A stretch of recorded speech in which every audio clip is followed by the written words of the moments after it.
editing Joker here, and question for you. This is my cheap-ass video editor, but we have a 40-minute normal battle Jubilee video, and I'm thinking that moving forward after this one, I should probably split them up into their own individual videos. So this right here, this 17 minutes right here, is just for the first stage, and then we have 2 clips for normal 2, and then the rest of it's normal 3.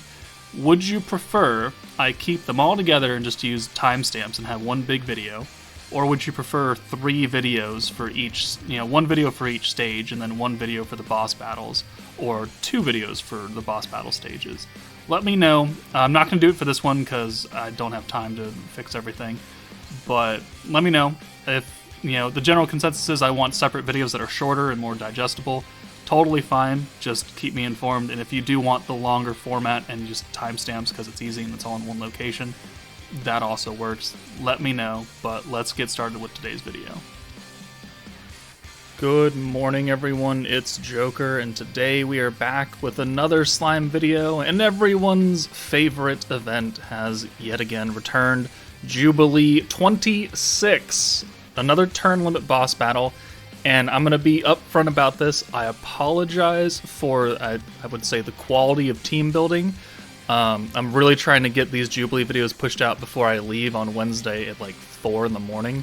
So I want to get the regular battles out tomorrow being Tuesday, and then I want the boss battles out on Wednesday, the day that I leave.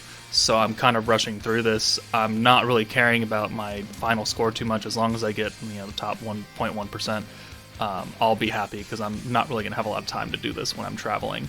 So, with that in mind, the teams may be a little janky. They may not be quite as up to snuff for players who don't have the entire meta, but that's just because I got to get these done.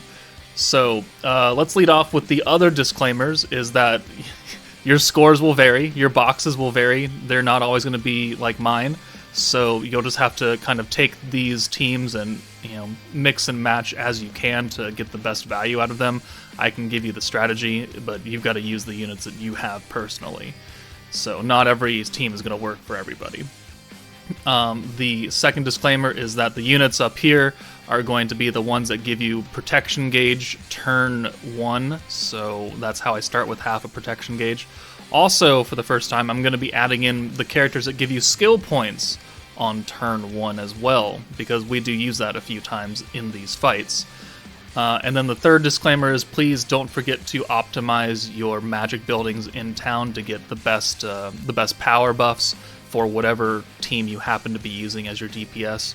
You will notice the difference between not having people on it and having 5 people on it, so just remember to do that. But here are my normal 1 scores right now. Rank 2, rank 3, rank 5.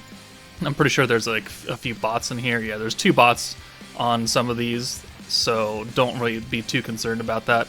The scores I'm fairly happy with. Trying to RNG myself to better scores, I don't have time for. So let's get started with normal battle 1, though. Alright, so normal battle 1, they got a little sneaky on us because it is secretly what would normally be a normal battle 3, where it's, instead of 1 enemy, it's multiple enemies, but they are very, very tanky, and they want you to stack and do super big time damage against the 3rd wolf.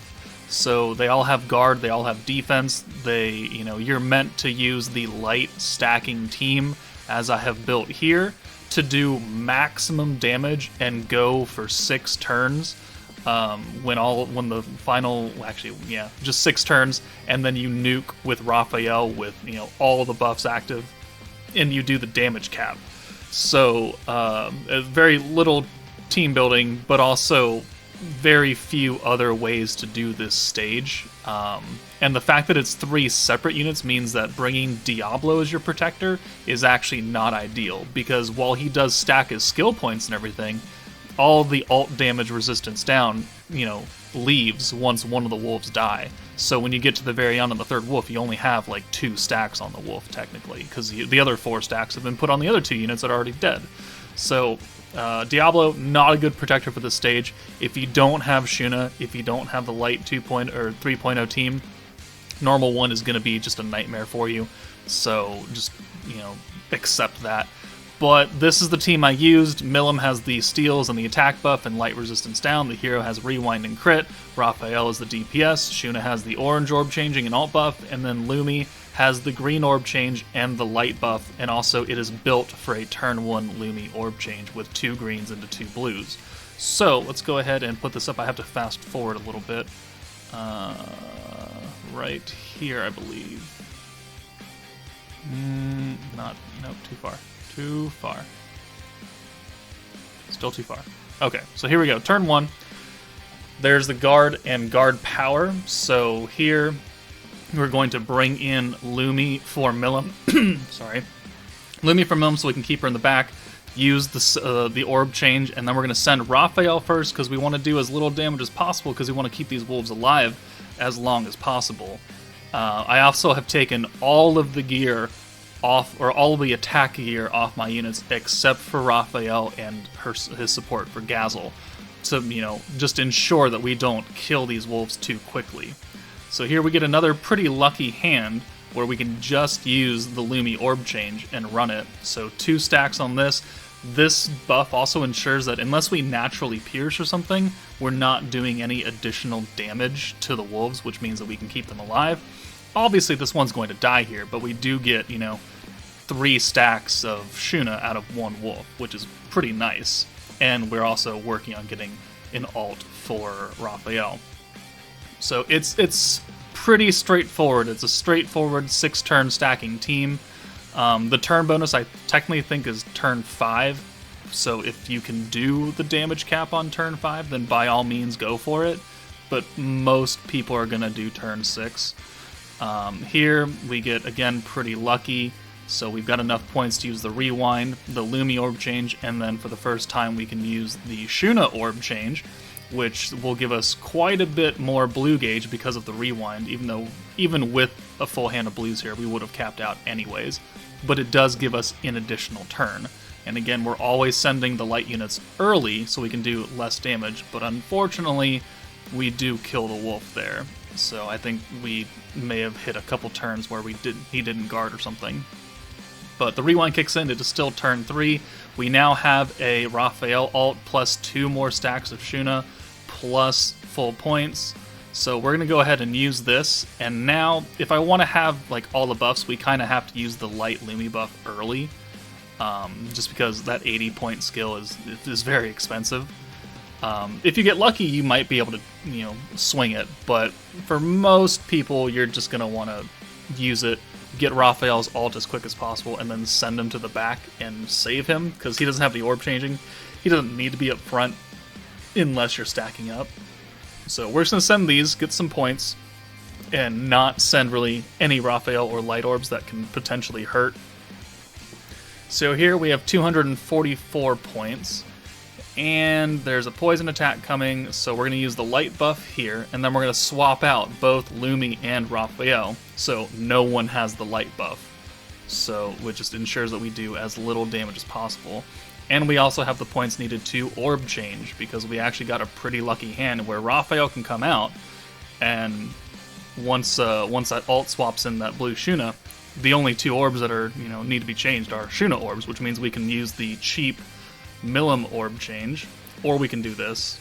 I guess I wasn't thinking about that, but whatever.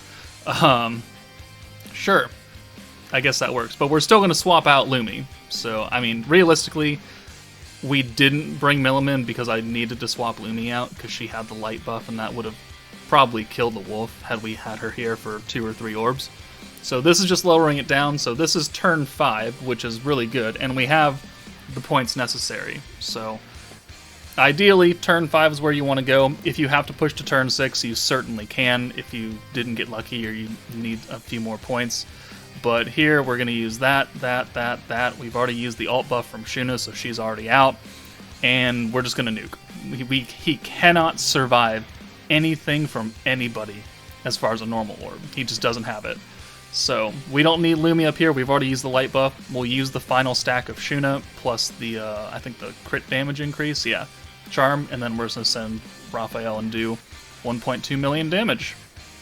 So that is the optimum team for Normal Battle 1. You can see the damage cap, 85,000 right there. So realistically, once you hit that cap, which was 1 million damage, I mean, everything else that's going to come on the stage is damage taken, your HP. So as long as you can, keep your damage low, if you have better defense gear, maybe a heal charm or something, that will increase your score. But 117,092 was my highest at the time. I've increased it since then because I put a heal charm on. It's only up by like another 100 something points, so it's not that much of an increase. But there is the best team, and if you don't have the stacking team, it's really unfortunate, but you're going to have to use just whatever you got that happens to be light. So hold on 1 second. Alright, so substitute team for normal 2 is going to be just a burst light 2.0 team, Shizu, Xion, and it's pretty much just kill it as fast as you can while getting as much damage with light characters as you possibly can. You could very easily swap this Shizu out for light Shinsha, free-to-play unit, and give ourselves a little bit of a light buff. Totally possible, but this is what I ran because this is what I had saved from other teams, so go ahead and start this up. It essentially runs almost just as quick as you can. So obviously we don't have a turn 1 orb changer for the greens, so we're just going to send these 4 blues. Thankfully I have the protection units required where 4 blues will get us Shizu for turn 2, and then it's pretty much just murder this thing as fast as possible and try and build up as many skill points as you can with your Xion. Now, my Xion is skill fused, so she is starting out at that base 40% pierce power instead of the 25 or something like that. So she will be inherently stronger than someone's level 84 Xion just because of the stats and the fact that I'm starting out at 40% instead of the lower cost or lower percentage. So if it's what she got, it's what she got. The normal state, like the stacking stages like this, are really, really bad for people that don't have the specific team to do it. Because some of the other normal stages, you can kind of get away with it. There are some decent substitutions.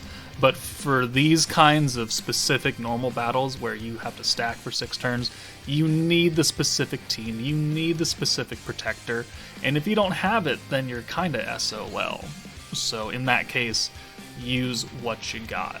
So we're on turn 2. We're going to, I think, murder this thing very quickly. And so ideally, Xion's going to have her pierce buff, her attack buff, the pierce resistance down, a few stacks of Shizu's attack, the 10% alt buff from Shizu, Bride Shizu, and the pierce. Just as much as you can possibly get here. So 1, 2, 3, 4, 5, 6. We're going to send Shizu last just in case, but obviously it doesn't really matter because it's dead. We do have a Xion alt though. We have 100 points. And we don't have any other really big buffs except for using Shizu a 3rd time. So that's, raising up our pierce power and our just generic attack power. And we do have the crit buff, so we're going to use that as well. So there's the pierce resistance down, here's the crit buff right here, and that leaves us enough points to use our 61% pierce power buff. So we did forego one of a stack of Shizu just because we didn't have it. And we already had the pierce left over, so we didn't need to use it again. And 172k. It's not going to get you that 100k score that you saw me have. It's going to get you about half that. Yeah, about half that. But if it's what you got, it's what you got. I have one more normal team for you to show, and then we'll move on to normal 2. Alright, so if you don't have Shizu, but you have a few of these other units, the hero, was given away for free, essentially, twice over, almost 3 times now, between all the coins that we've gotten. But if you don't have Shizu, you have Chabby, green focus protector. As long as you bring some green orb changers, you can get quite a few buffs active. So we've got Alice for the pierce buff to give to Xion.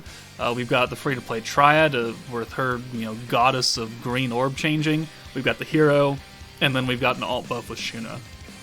You could certainly bring Dark Milim if you have her, and have more orb changing potential, but we're going to run with this just fine. And I do have to skip ahead a bit, so I believe it's right here. Yeah, so we send, we sent it a little early, but we sent the 4 blues because obviously we don't have a green orb changer again. So we do have Chabby online, and now we do have enough points to use the orb changes necessary because we have Trya. which is looking real nice. So we can steal and then special convert with her, and then that also gives Shion a little bit of extra ult gauge because it's, you know, she's part of Gods of Destiny, so we got another 10% out of that. Using Chabby here, now everything is, all the greens are buffed to hell, like 150% across the board, so we're going to have a lot of points, a lot of gauge, and a lot of ult. A lot of ult. So that is fantastic, and it allows us to use many other things, and the wolf isn't dead, so we can use more skills just to continue stacking Shion's Pierce power, and would you look at that? I mean, technically, we can run with that. We can 100% run with that, because we can use Trya again, so we'll swap you in for Alice, so we'll be able to change all those, and then we'll use the special convert, and we'll call it good. We can also get Shion out of here, because she's, you know, doesn't need to be here anymore. So you're going to come out, and then we'll bring in that other green Shion orb, and then we can use Trya's orb change again, and we'll be good. And we're just going to use this just because it's an extra skill to stack up. We're going to use the rewind as well, because we still have enough points, so this will give us, you know, an extra turn 3 to use something, which we've pretty much used every skill available at this point, so it's kind of a wasted thing, but the rewind itself is an extra skill, so this is just more power for Shion. And now we can send this, and we'll have max points and 2 Chabbies and ults for everybody, so we can pretty much now just clean wipe this wolf right here with these ults, and we'll be pretty good. So turn 3.5 comes in, and I mean, we can use 2 Chabbies. We can use the orb change with Shuna just because we can. It's another skill, and I don't want to use the ult buff, and I don't want to use the crit buff now, so it's really the only thing we can use at this point. And then we're going to send these blues and just get them out there. I could have sent the greens and gotten more points on them, but it doesn't really matter.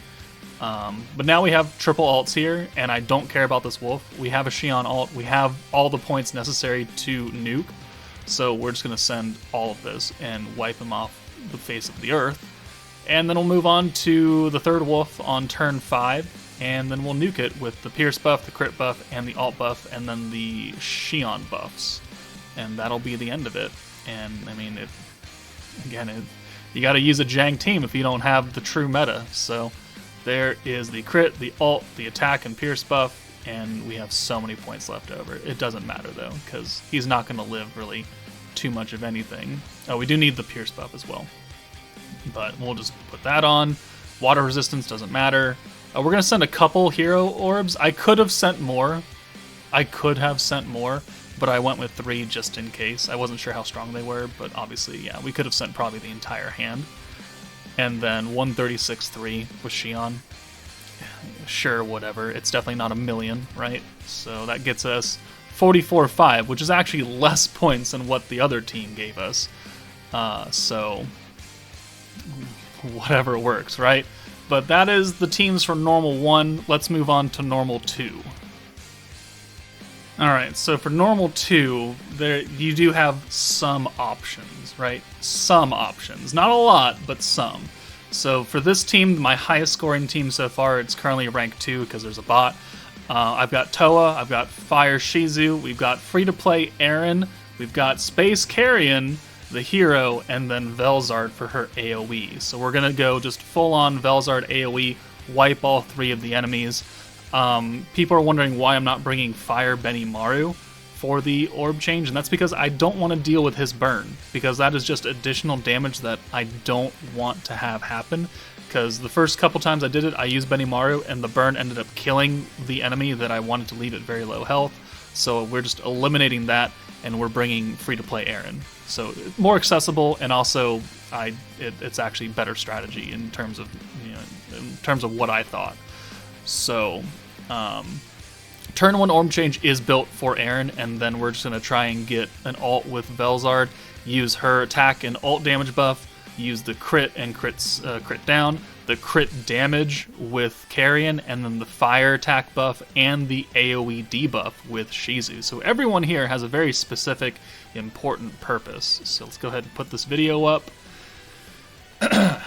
And it's 3 enemies, and that is it. So you do have to be selective on who you are hitting, and also realize that we have brought 2 units who have type disadvantage, so, being Carrion and Hero. So you want to be strategic on who is up front and who's taking damage, because obviously health does factor into your score, and taking extra damage because your type disadvantage is unfortunate sometimes. So this does work out, though. So we're going to send 1, 2, 3, and then 4, 5, and then the final hit on the wizard.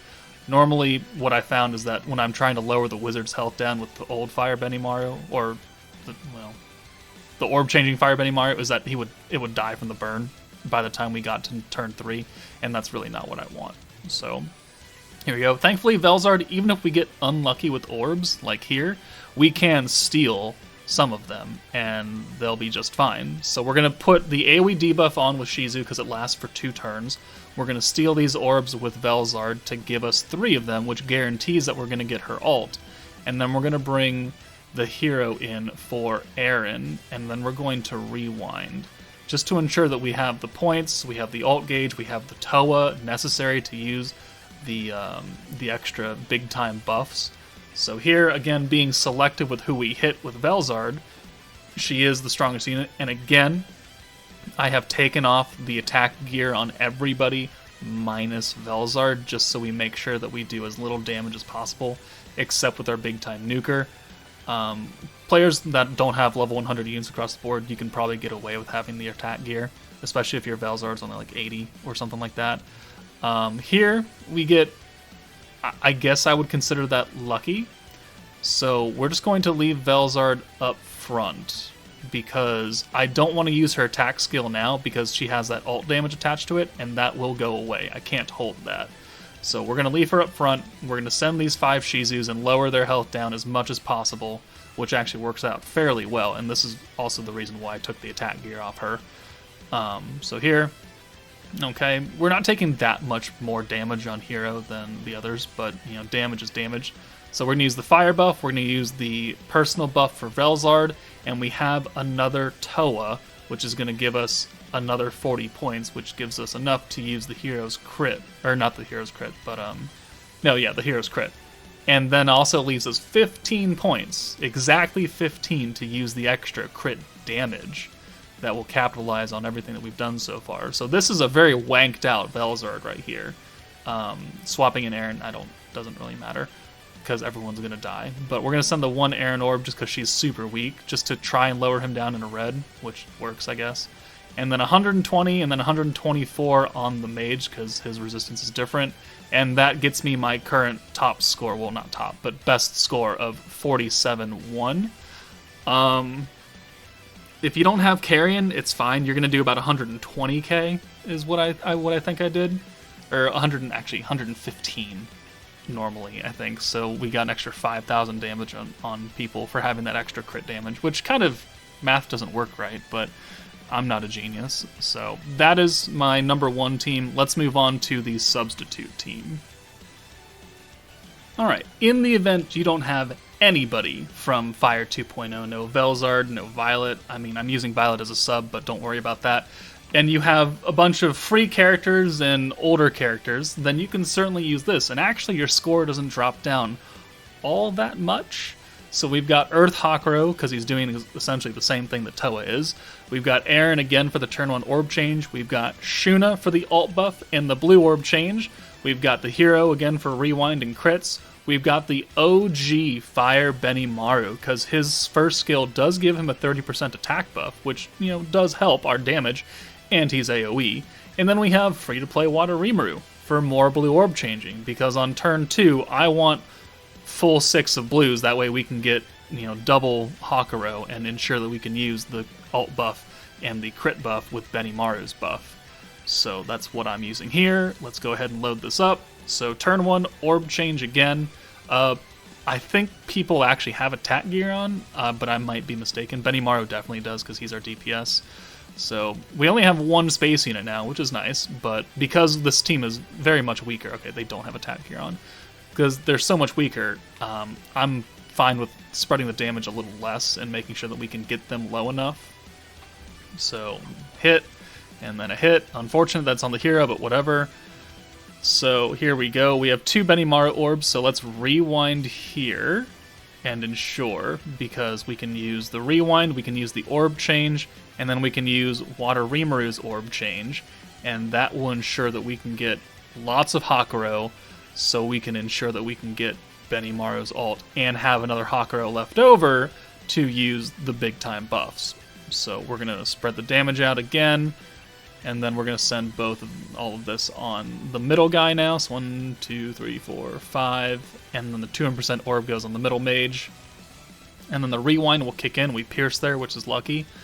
And now we'll use Hakuro to ensure that we can actually get Benimaru's ult. So very good here. His extra 40 points right now doesn't really matter because his attack buff is only for 1 turn and there's nothing to hold. So we're just going to go with it. We have 140 points to play with, so we will definitely have enough to use the ult buff, the crit buff, and the attack buff. So let's again spread the damage out, and then we'll do 1 and then 1.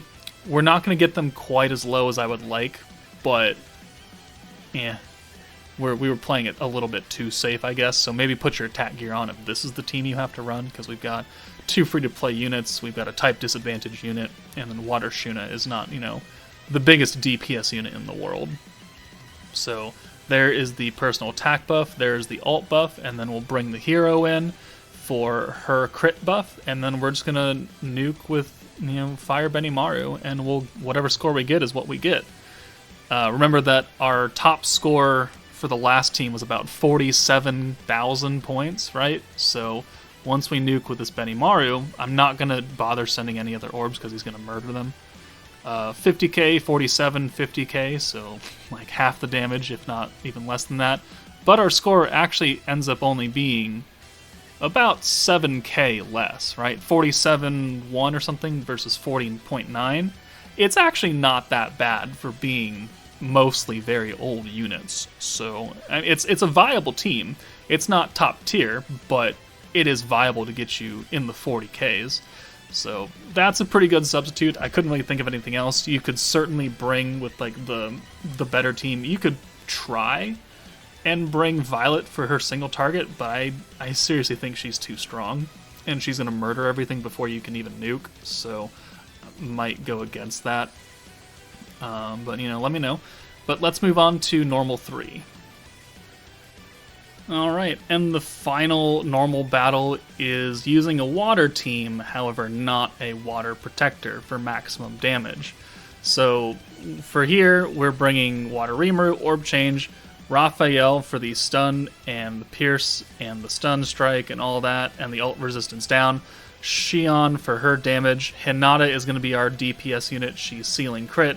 She's giving herself crit damage and attack, and also an extra 5% buff here and there to the ult damage, and then Shuna covers the oranges and the ult buff. But we're bringing Shuna because combining her with Raphael will just help Hinata hit much, much, much harder than if we had brought Diablo or Water Milim as the protector. So this will help us hit the damage cap of 1,000,000. So you kind of need it. Again, this is the folly of normal battle 3s and Jubilees, that you need the specific protector, you need the specific team to do 1,000,000 damage in 6 turns. So if you don't have it, it's just like normal 1 for this Jubilee, you're kind of screwed, and you just kind of have to use what you got. But let's go ahead and get started, because this battle is another 6 turns and can be long. It's built for turn 1 Shuna orb change, so we're going to bring all of our water units up front. That way we get the extra skill points and extra protection gauge. I have Dark Valentine attached to Shuna to give us that additional protection gauge on turn 2, which will guarantee that we get double Shuna on turn 2 for protector, which is important as far as stacking is concerned, as far as trying to min-max the stage. We get fairly lucky here because we can just use Rimaru's orb change with the greens and then still be off to the races while keeping Hinata in. But because we are using a Pierce unit, the Centipede does debuff your Pierce rate by like 30% between turn 3 and 4. So Hinata can be up here now, but then the following turn 3, she needs to go away, because we don't want her to have her Pierce rate nerfed, because we kind of need that Pierce to do maximum damage. So this is fine. And we'll bring Raphael in for Rimuru to keep him in the back, and then we'll send all 6 of these. We'll get another stack of Shuna, and then this following turn, we can send Hinata away. But again, I don't have any attack gear on my units except for Hinata, which actually may or may not be a good thing, because this Centipede is actually quite tanky. So it might do you a little bit better to add a few pieces of attack gear onto like Shuna and Shion and see where it gets you. But we're going to use the crit seal here for funsies because it's an extra 5% to our ult damage. But the important thing is to get Hinata out of here. So we're going to use Rimuru's orb changes, and then we're going to swap him out for Shuna and get another full 6 hand of blue. So this is to avoid that Pierce nerf that the Centipede's going to put on us as soon as we're done hitting him. And then we'll bring Hinata in on turn 4, and we'll be just fine. So he's got an 80% guard rate, but he is just tankier than what previous normal 3s have been for a while. So there's the nerf right there. We didn't want that on Hinata, and now we're free to bring her back in. And we're actually getting really, really good orb changing luck here. Good orb RNG. So again, orb change. We'll bring Rimuru in for Raphael, probably. Yes. Okay, yep. And then we'll use his orb change, and then we'll get Hinata in for Rimuru. Since we have another Rimuru orb coming in next, it will ensure, not that we need it, because she only needs 1 orb to get her ult. So we're just going to use another stack, so that's an extra 10% to our ult damage. Again, not really all that necessary, because as soon as you hit over 1 million, your score is capped. Like, you do 1.2, it doesn't matter. You're still getting scored at 1 million. But, whatever. It's helpful. It's nice. It lets me do big mommy damage, and I like doing big mommy damage. So, guard, turn 4 comes in. Turn 5 is technically max turn bonus, but he has got 80% additional defense, and even with all the buffs active, I'm fairly certain that you cannot hit damage cap with it. But I could be very mistaken, and if someone shows up on the leaderboard with an extra like 3,000 points, then we know why. But we're going to delay until turn 6, so we're sending Hinata away. Because Shuna and Shion don't have any attack gear, and we're not really buffing right now, I'm confident that we can send one of these ults and not kill, but at least lower the Centipede's health by enough. So we're going to orb change, as long as we have the points for it, right? So we need, what, 220, 275 is what we need to fully nuke, I believe, because we've already used Hinata's attack buff before we sent her away. So yeah, we need quite a few points to run this, because we've got 2 units with double 55-point skills, and then Shuna has another 55-point skill, and it can get kind of expensive. But here we are on turn 6. We have 1 more stack of Shuna to use, which is nice. Again, if you wanted to min-max this, you could put a heal charm on Shuna instead, and keep everyone nice and topped up, but I didn't do it for this run. It's fine, whatever. Because that's the only thing that's going to separate you once you do damage cap, is how much HP you've lost, and if you can do 1 million on turn 5 instead of turn 6. So use all 5 of these big time buffs, and then we're just going to nuke. He's already in the red health, and there's nothing we can do to lower him even more now, because trying to send any orbs on this turn would be immediate death. So we're just going to nuke. And we do 1.2... No, we just do 1 million damage right there. Okay. But still, that is damage cap, plus all the additional damage we've done up until this point. So 1.1, you can see that we're capped out, 51,000 right there, and a total score of 80.018. So that is, I believe, my highest score for this stage still. So let's move on to the less fortunate teams then. Before we move on to the fantasy team, I just wanted to show you, if you wanted to use the traditional Water 2.0 team, Hinata, Shuna, Rimuru, Shion, and then the hero. Hero is kind of redundant because we're already getting crits from Shion, but this is assuming you don't have Raphael, and we're also using Water Protector Milim. So if you have the full Water 2.0 team, because you've managed to pull them off the general pool now, you can definitely do this.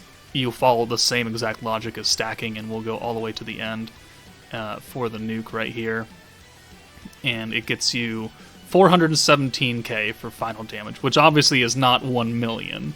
So we're not going to hit damage cap here. But if it's what she got, then it can certainly work, and it can certainly get you a score. You're still using a whole water team for it, but it gets you 54,000 instead of the 80k that I hit earlier. So if you've got it, certainly use it, because it'll get you a better score than the team I'm about to show you anyways. Alright, for the final segment of the video, I know it's getting quite long, but these Jubilee videos are always pretty long. We're going to use the World of Fantasy team, because Milim is a water unit, and she gets crits, and she can do decent single target damage. It's just that trying to compare a burst damage team like this to a pure stacking team is really not too fair.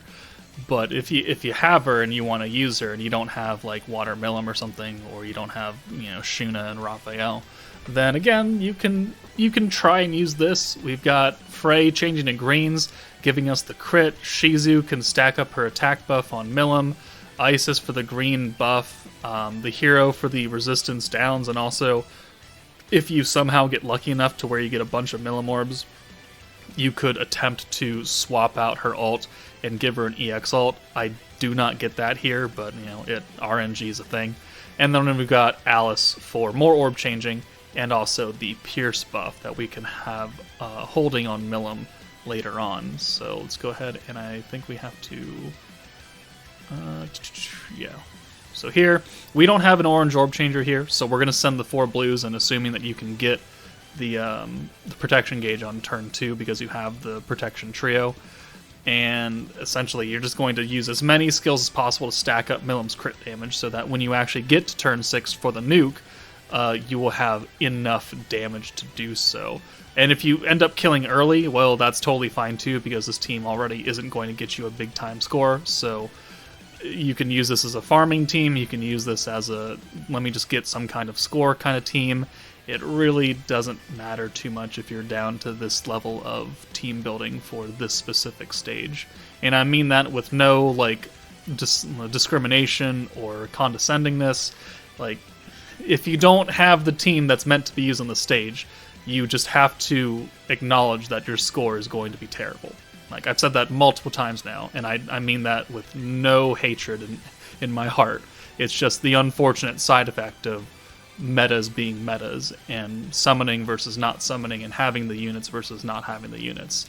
And any game has that kind of thing. You go into, you know, what is it, Shattered Memory of Chaos and Star Rail, and you don't have 2 teams built up, well, you're kind of fucked, right? Because you kind of need 2 teams once you get to those higher level stages, and you're not going to be able to clear it if you don't have 2 decent teams built. So it exists in any gacha game wherever you go.